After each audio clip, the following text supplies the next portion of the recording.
একটা বিশাল মাছ ধরা পড়েছে, কিন্তু জানেন কি, এটা শুরু হয়নি জাল ছুঁড়ে দিয়ে, শুরু হয়েছিল একটি ছেলে ছিপ ফেলে দিয়ে।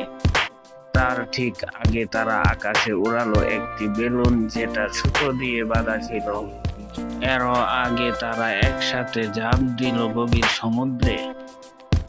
কিন্তু সবকিছুর আগে তারা করেছিল একটি মাস্টার প্ল্যান, একটা এমন ফিশিং আইডিয়া যা আগে কেউ দেখেনি। এর চোখে ছিল আগুন, আজ বড় মাছ না ধরলে ফিরবো না কেউ। এবং শেষে তারা যা ধরলো সেটা ছিল এক রাক্ষসী মাছ, যেটা দেখে সবাই হা করে তাকিয়েছিল।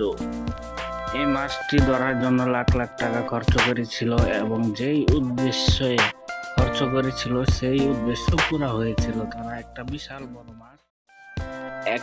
বিশাল মাছ ধরা পড়েছে, কিন্তু জানেন কি, এটা শুরু হয়নি জাল ছুঁড়ে দিয়ে, শুরু হয়েছিল একটি ছেলে ছিপ ফেলে দিয়ে। তার ঠিক আগে তারা আকাশে উড়ালো একটি বেলুন, যেটা সুতো দিয়ে বাঁধা ছিল। এরও আগে তারা একসাথে ঝাঁপ দিল গভীর সমুদ্রে।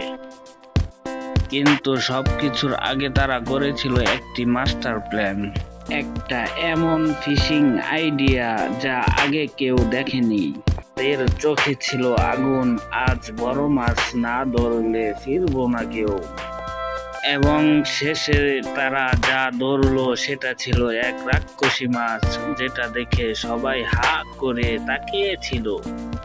এই মাছটি ধরার জন্য লাখ লাখ টাকা খরচ করেছিল, এবং যেই উদ্দেশ্যে খরচ করেছিল সেই উদ্দেশ্য পুরা হয়েছিল। তারা একটা বিশাল বড় মাছ